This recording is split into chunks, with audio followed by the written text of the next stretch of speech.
Ladies and gentlemen,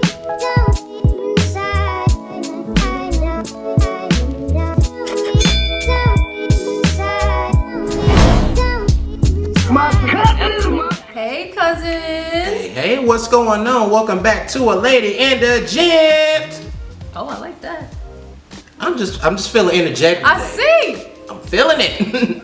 Well, I'm your cousin Ashley, And I'm your cousin Phil. and today we are bringing you a special video. Very special. If you guys didn't know, because I was not aware, August is National Breastfeeding Month. It is. So to all you breastfeeding moms out there, to all you moms out there in general, we salute you, and we are specifically doing this video in this week because it is Black Breastfeeding Week within the month. Now, the reason why this is important is because we're to highlight and educate Black moms in the African American community. Now, throughout the month, I should say, we highlighted different ethnic groups. So Yes. this is our week. Yes, which is the week of August 23rd through the 29th.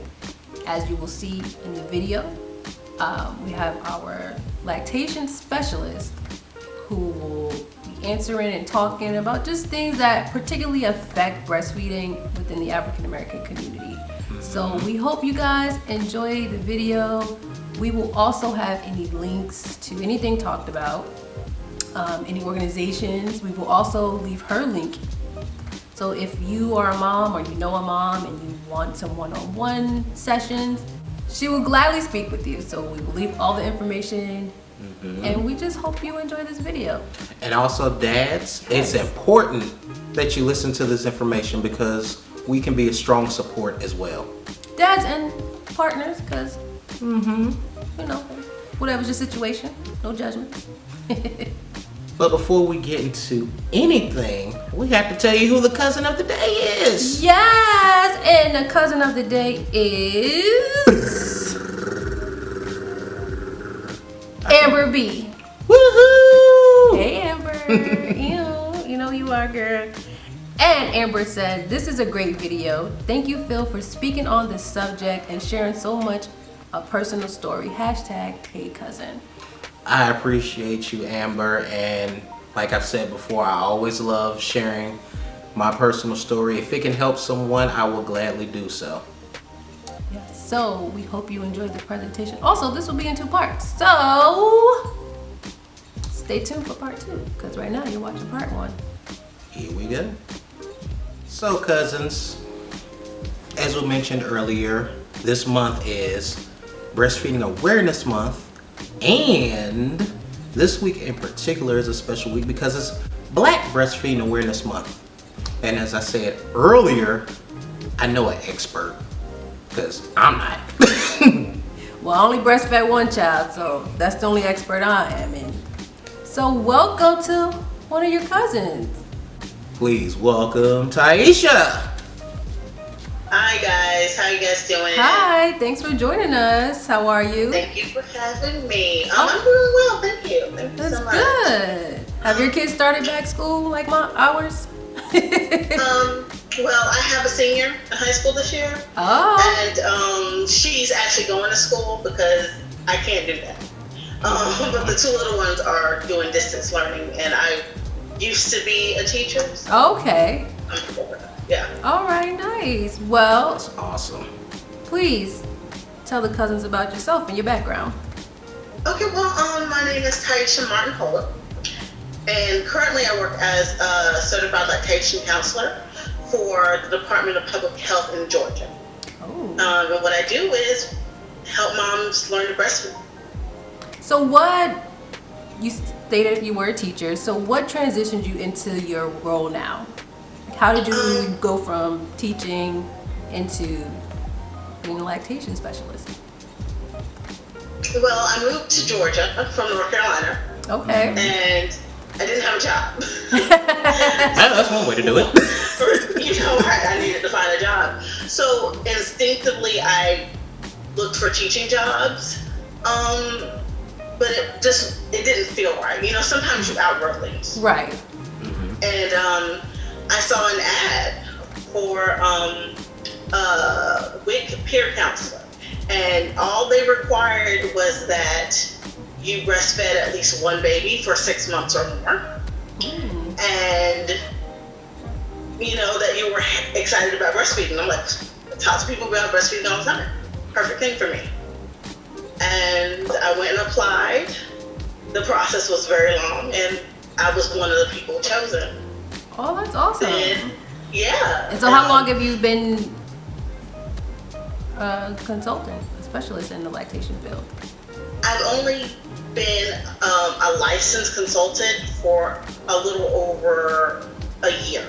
Okay. So I had to study very hard, sit for an exam, and anxiously wait my results. Oh, wow, so you actually have to be certified. Yeah. There's a process yes. for it. Oh, nice. Yes. Cool. I do have a question, though. I know that in neonatal care and prenatal care, they mention a gist of breastfeeding and how to do it. In your position, do you go further into that to educate? A lot of my clients I meet while they're pregnant, which I love. Okay. I'm usually like the first person that they speak to after they find out that they're expecting. Oh, nice. And basically, I just try to get to know them and educate them about breastfeeding. Ask first and foremost, are you interested in breastfeeding? Because everyone isn't. And it doesn't work for everyone. True. We go from there, depending on what their answers are. Now, have you had some that'll start breastfeeding and then say, you know what, I don't want to do this anymore? Absolutely, because breastfeeding is hard. It's very hard. A lot I don't know. It's very hard. Because it's natural, right. And it's easy. Yes. And that is certainly not the case at all. So they go in with this mindset, I don't need help. I can just go in, I can do it myself. I don't want to call this lady. I heard lactation consultants and people like that are crazy anyway, so I don't want to talk to a crazy lady. And then they hit a roadblock, and then they're ashamed because we haven't kept in contact. Oh, wow. Interesting. So the significance of this month, and especially this week, is it more education towards the Black community for this week? Yes, absolutely. Breastfeeding rates among Black women are really, really low. They start out somewhere roughly about 60%. And then by the time you get to 3 months, it's like 20. Oh, wow. So there is something happening in that time that they're not getting what they need, So could it be due to lifestyle and circumstances that probably affect that statistic as you start off from 68% and then 3 months, most people go back to work after about 6 weeks? Or less in some cases, Or they have other children. Clients have to go back to work in 3 days. Oh, Jesus. Wow. Yes. Oh, yes. wow. It's very difficult to figure out how you're going to continue to give your baby human milk if you have to be at work in 3 days. Yeah. Wow. So what are some of the common or most common kind of roadblocks mothers may face just with even trying to get their baby to latch, or because like you said, it's hard and it takes a lot of patience. I too myself breastfed. I breastfed for 7 months. So I understand your milk supply starts going low, or the baby only prefers one breast over the other. That happened in my case. So my other one just started, sorry y'all, it's a little TMI, but so the other one, the production was lessened because she only liked one side versus the other. So kind of what, if you, in your opinion? Well, I wish I had known you then, because there's a trick to that. Because every baby prefers one side over the other. Because there's different flow levels. You always have one that kind of flows a little bit faster. Yeah.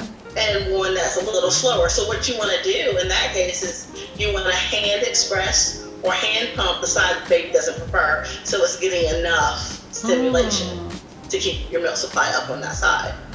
But there are cancer patients with one breast who feed their babies perfectly well. So it's fine to just do it on one side if baby prefers that. Also,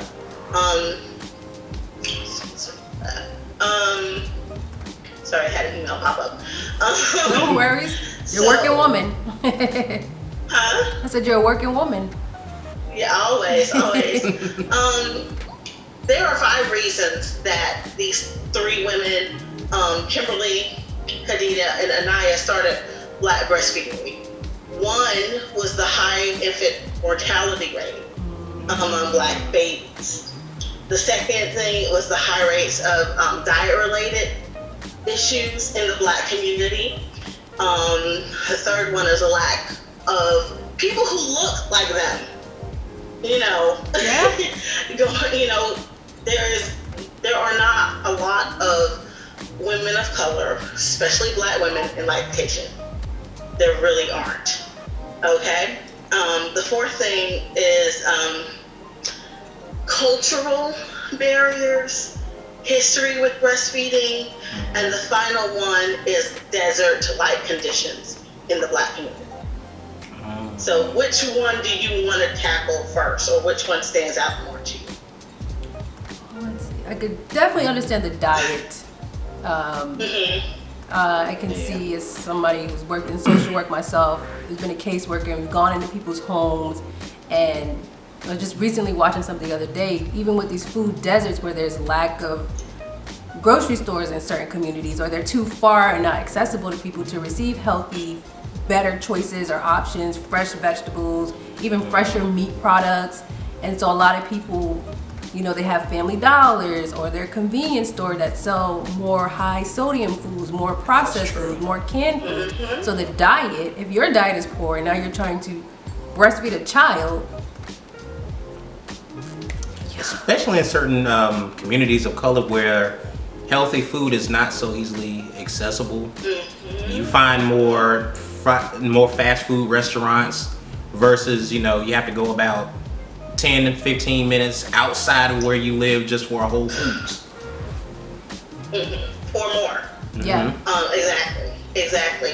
So in our community, we have high rates of diabetes, obesity, high blood pressure, Yes. you name it, we got it. What we don't realize is that by breastfeeding your child, you lower those risk factors. And all you have to do is breastfeed for 6 months or more. And we're just trying to get more Black women to that point, Right. where they understand and they can have healthier children. You don't necessarily have to have a perfect diet Right. to breastfeed. There have been cases of like prisoners of war, you know, who had children who breastfed perfectly healthy babies because our bodies are designed to give the best to our baby first. You're going to be depleted. I've had women pass out because they're not taking care of themselves. Yeah, and they're breastfeeding, and Makes sense. Oh, wow. So as far as dads go, how can dads be more supportive to breastfeeding moms?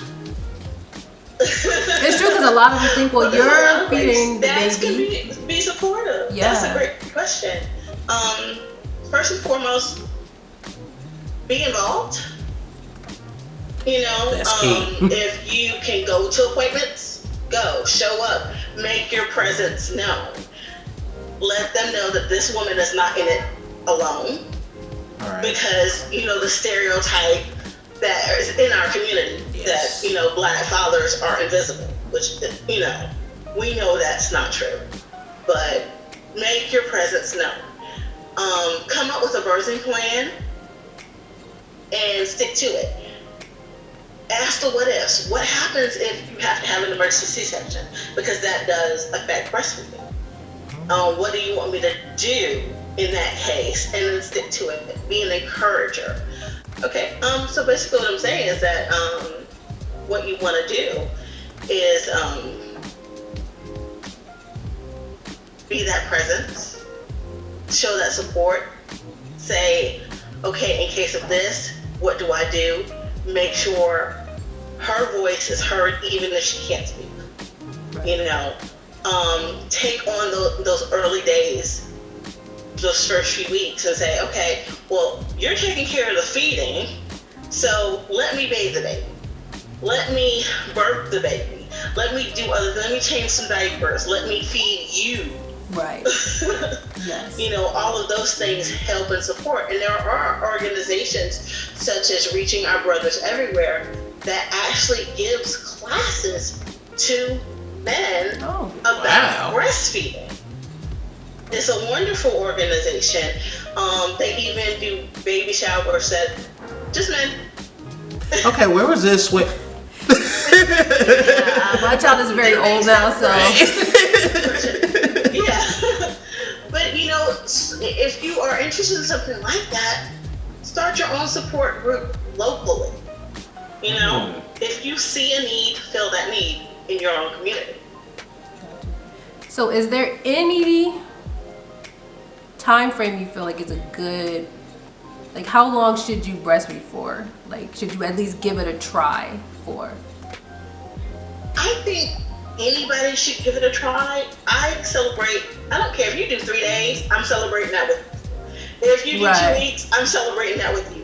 Whatever your best is, because I don't want to put that pressure on any of my clients personally. I know a lot of other people do. Now, the American Academy of Pediatrics recommends breastfeeding for a year.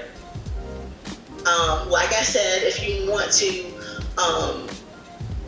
kind of get around all these diseases and allergies, asthma, things like that, obesity, you want to do 6 months or more of breastfeeding. And the World Health Organization recommends breastfeeding for 2 years or more, as long as you're comfortable. I have a client who breastfed for all 4 of her children until they were 5. Wow. Yeah. So kudos to her. Different for everybody. Once that kid started biting me, I was like, we're done. Yeah, we're done. When teeth come in, yeah. Well, the thing of it is, if a child is biting you, which I deal with this issue a lot, they're doing it on purpose. Oh yeah. Because you can't be properly latched and bite. It's impossible. Yeah, she would bite me and look at me and then like give a look like. Oh, she just stopped liking you. Something the first time she bit you that you don't remember that she thought was hilarious. Maybe. Did you react? Did you go ah? Did you? Girl, she's 14 years old now, so I can't remember. But for all you moms out there, it's a good point. Yeah. So basically, what I do is I instruct mothers. I say, okay, so baby is going to bite. I let them, what you need to realize is they're probably biting you before they have teeth, but they're gumming you, and that's when to correct the behavior.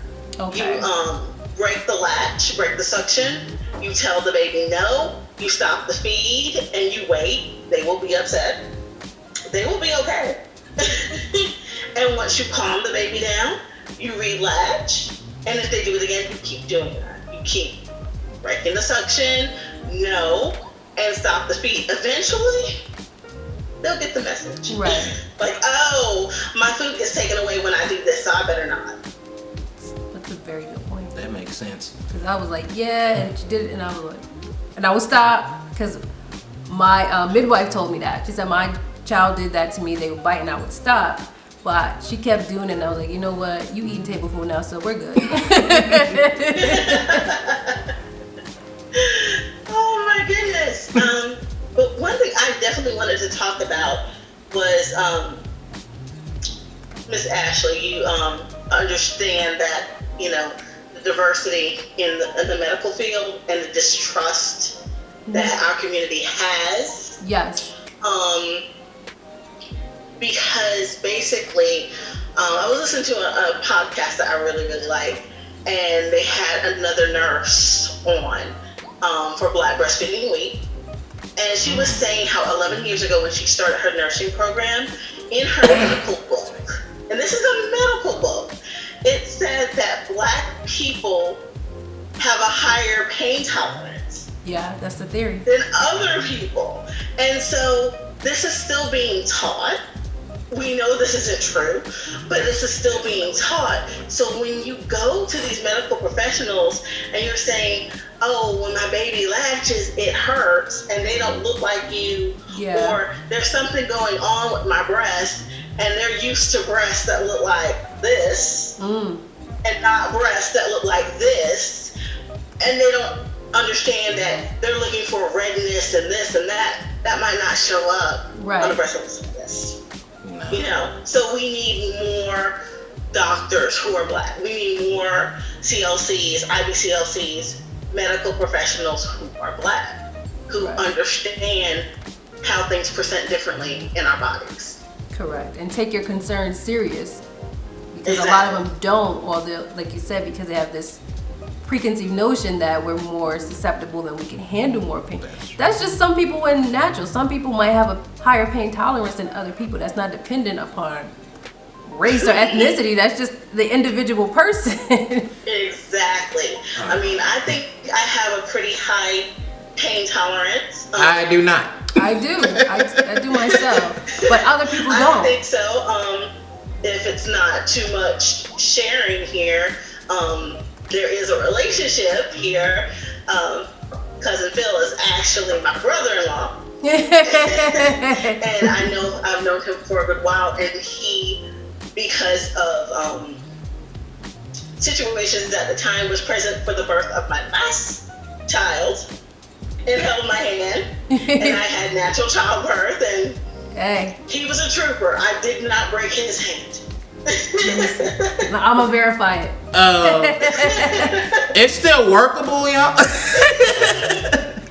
So, you know, but it is a common misconception.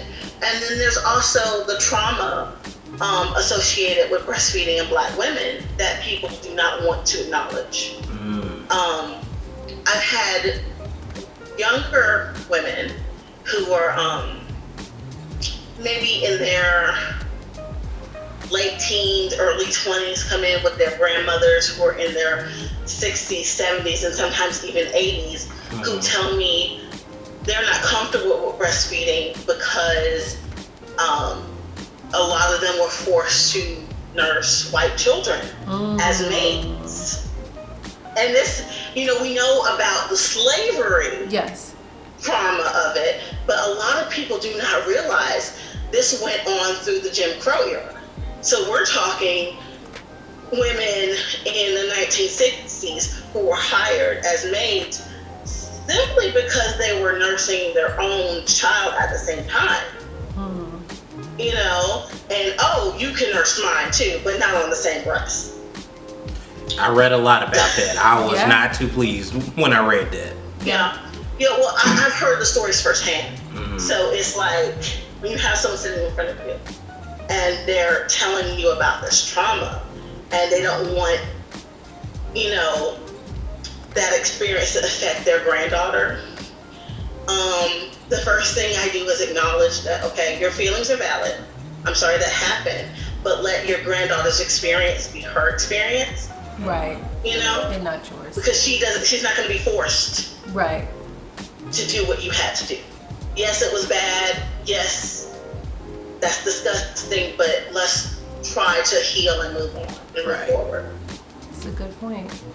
So what are some of the benefits, not only for baby, but the benefits particularly just for mom of breastfeeding? Oh gosh, honey, we can talk all day about that. And sometimes I do, actually. One of the risks, one of the benefits, actually, is the fact that your body can heal faster. Yes. Giving birth is a traumatic experience. Can you say that again?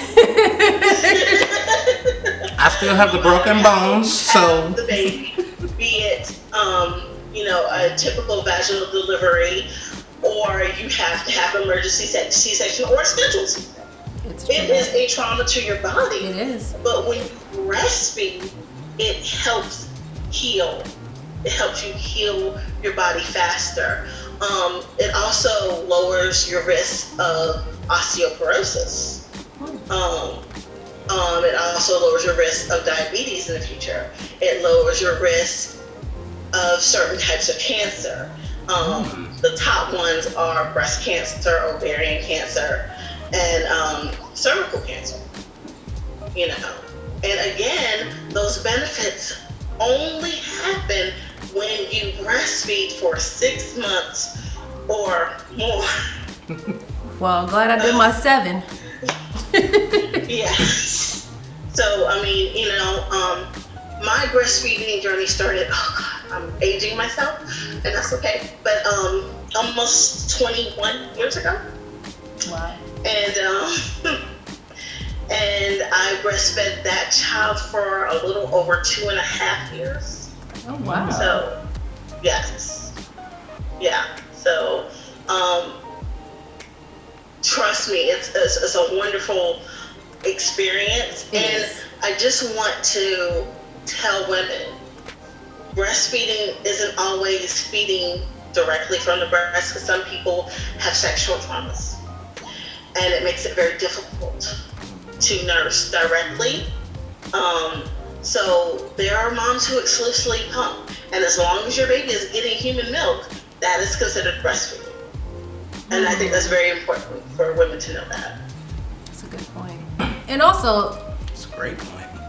it takes you time for your milk to come in, because I think we have this idea that, oh, I'm just gonna have, and all this milk is just gonna. That's not actually how it happens. Actually, no. What happens